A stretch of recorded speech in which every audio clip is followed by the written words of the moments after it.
Road construction का काम चल रहा होता है।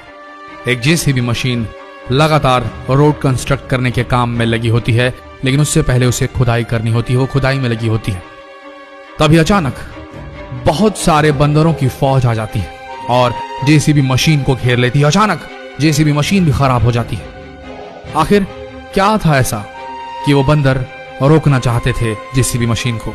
कैसे खराब हो गई जेसीबी मशीन अचानक काम करते हुए? इस किस्से के पीछे की सच्चाई जानकर आप हैरान रह जाएंगे, और जब जान लेंगे तो आपके दिल में करुणा जाग उठेगी, आपके दिल में एक अलग ही भाव आ जाएगा।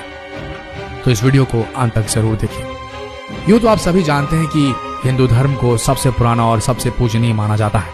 हिंदू धर्म में गाय हो या वानर, हर किसी को आराध्य देव के साथ जोड़कर पूजा जाता है।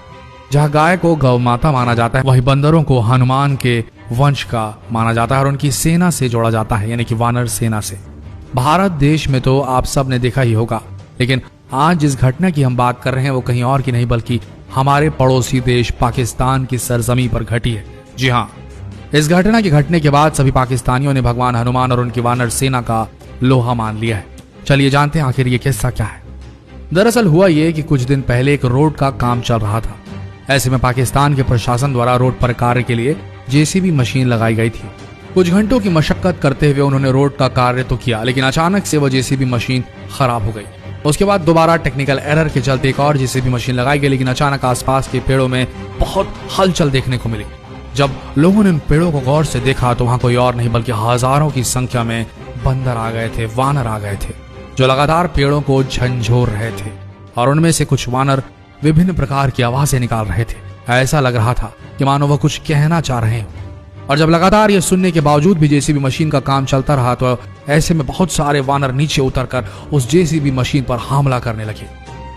और रोड कंस्ट्रक्शन करने वाला पूरा प्रशासन डर गया, क्योंकि वो वानर 100 की गिनती में नहीं बल्कि हजारों की संख्या में थे और उस जेसीबी मशीन पर हमला कर रहे थे, लगातार उस कार्य को रोकने का प्रयास कर रहे थे। जब प्रशासन के अधिकारी पूरी तरीके से हताश हो गए तो इनमें से कुछ ने वन्य जीव संरक्षण के लोगों को बुलाया और उन बंदरों को वहां से दूर भगाने का प्रयास किया।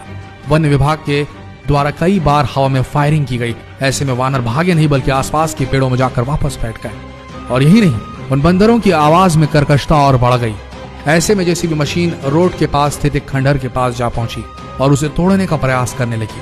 वो जेसीबी मशीन लगातार कार्य कर रही थी। ऐसे में उन्होंने जैसे ही खंडहर को कुछ भी मीटर खोदा, उसके पास की दीवार गिराई, बंदरों की आवाज और ज्यादा भयानक हो गई और वो आसपास की दुकानों में उत्पात मचाने लगे। ऐसे में सभी लोग परेशान होने लगे। ऐसे में सिर्फ प्रशासन के अधिकारी नहीं बल्कि वन्य जीव संरक्षण के अधिकारियों के साथ आसपास के गांव वाले भी बेहद परेशान हो गए। आखिर क्यों इन वानरों द्वारा लगातार ये किया जा रहा था, ये कोई नहीं समझ पा रहा था।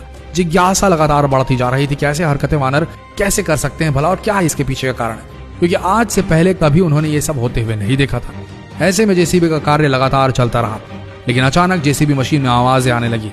ऐसा लग रहा था मालूम वो जमीन के अंदर खुदाई कर रही है, वहां कुछ बहुमूल्य चीज है जिससे जेसीबी मशीन पूरी तरीके से टकरा रही है और कुछ अलग ही आवाजें आ रही हैं। ऐसे में अचानक सभी वानर शांत हो गए और कुछ वानर सीधे तौर पर पेड़ से उतरकर रोड पर आ गए।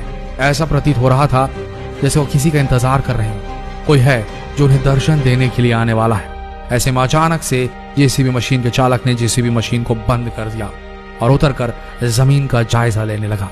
लेकिन जब उसने देखा कि आखिर धरती के अंदर क्या है, जो जमीन वह खोद रहा था उसके अंदर का नजारा देखकर जेसीबी चालक और उसके साथ जितने भी प्रशासन के अधिकारी खड़े थे, जितने भी वन्य जीव संरक्षण के अधिकारी खड़े थे, आसपास के गांव वाले थे, सब के सब हैरान रह गए, क्योंकि उस जमीन के अंदर ऐसा कुछ देखने को मिला जो कभी किसी ने नहीं देखा था। वहां मिली हजारों साल पुरानी पड़ी हुई हनुमान जी की प्रतिमा, जो कि अत्यंत प्राचीन थी, साथ ही साथ वह कांसे की बनी हुई थी। ऐसे में सबकी जिज्ञासा और बढ़ गई। सभी समझ गए कि ये वानर आखिर क्यों शोर मचा रहे थे। आखिर ये वानर जो थे वो वानर सेना थी। आसपास के ग्रामीणों को बार बार ये तंग कर रहे थे, इसलिए ही तंग कर रहे थे। जब प्रशासन के अधिकारियों ने उस मूर्ति को देखा तो वो समझ गए कि पास में ये खंडहर जो दिखाई दे रहा है वो हनुमान जी का मंदिर ही है। जिसकी खुदाई की रुकावट बने हुए थे ये वानर, वो कोई और नहीं बल्कि हनुमान जी का ऐतिहासिक मंदिर था। उसके आसपास जब खुदाई की गई तो कई बहुमूल्य मूर्तियां और कलाकृतियां सामने आई। विशेषज्ञों का मानना है कि इस खोज से मंदिर के निर्माण काल का पता लगाने में भी मदद मिलेगी। दरअसल ये घटना कराची के पुराने सोल्जर बाजार इलाके की है, जहां उन्हें श्री पंचमुखी हनुमान के दर्शन करने का अवसर मिला। हनुमान जी की मूर्ति के साथ 8-9 अलग अलग मूर्तियां भी मिली, जिसमें अलग अलग मूर्तियां थी, जैसे कि गणेश जी की मूर्ति, शेर वाली मूर्तियां और मिट्टी के बने बर्तन भी थे। लेकिन जो घटना घटी, यानी कि लगातार वानरों द्वारा कई बार आक्रोश प्रकट किया गया और आसपास के लोगों को परेशान किया गया, और रोड की खुदाई के दौरान कई बार वानरों द्वारा लोगों को परेशान किया गया, ये दर्शाता है कि वह किसी और का नहीं बल्कि स्वयं अपने आराध्य देव हनुमान जी का इंतजार कर रहे थे, और वह ये नहीं चाहते थे कि कोई भी हनुमान जी की मूर्ति या उनके आसपास पड़ी हुई बहुमूल्य चीजों को नष्ट करे। ऐसे में साफ दर्शाता है कि हनुमान जी आज भी अजर अमर हैं, साथ ही साथ अपनी वानर सेना का ख्याल भी रखते हैं, जिसके चलते पाकिस्तान के रोड में हो रही खुदाई के दौरान भी ये घटना घटी। अगर आप भी सच्चे हनुमान भक्त हैं तो इस वीडियो को जितना हो सके देश भर में फैलाएं, शेयर कीजिए व्हाट्सएप पर, फेसबुक पर, और अगर आपको ये वीडियो पसंद आई तो इस पेज को फॉलो करना ना भूलें। मिलते हैं अगले दिलचस्प वीडियो में, तब तक के लिए आप सबका हमारे साथ इस वीडियो के अंत तक बने रहने के लिए दिल से धन्यवाद।